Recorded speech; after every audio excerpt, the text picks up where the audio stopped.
India has become one of the fastest growing economies under the leadership of Prime Minister Narendra Modi. Once among the fragile five, the Indian economy today ranks amongst the top five economies in the world. Resonating the need to focus on enhancing India's global standing, President Draupadi Murmu urged the citizens to make India the center of global business and knowledge once again. Speaking at the Platinum Jubilee celebrations of the Engineering Export Promotion Council or EEPC in New Delhi on Monday, President Murmu stressed the need for the Indian economy to be more self reliant. EEPC India की गतिविधियों में विस्तार किया गया है। विगत 10 वर्षों में भारत के इंजीनियरिंग एक्सपोर्ट्स $70 बिलियन से बढ़कर $115 बिलियन से कहीं अधिक हो गया है।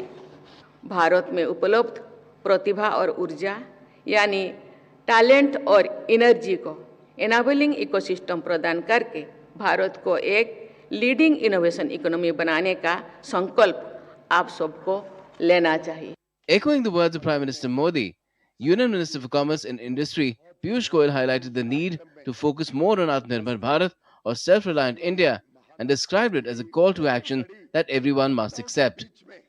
हाल में ही हमने देखा कोई भी देश कभी भी किसी ना किसी चीज में एक्सपोर्ट कंट्रोल लगाए या रिस्ट्रिक्ट करे या हमारे पास कोई आवश्यक वस्तु पहुंचने ना दे तो कितनी तकलीफ आ सकती है हमारे व्यापार को, हमारे उद्योग को। इसलिए आत्मनिर्भर भारत का जो कॉल टू एक्शन हम सब के सामने है उसे हम सब स्वीकार करें।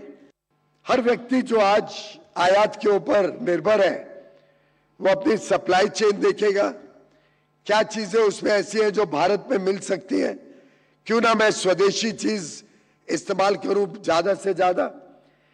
Addressing the 56th EEPC India National Awards, Minister Goyal said the GST rate cuts and simplification has given a boost to domestic demand.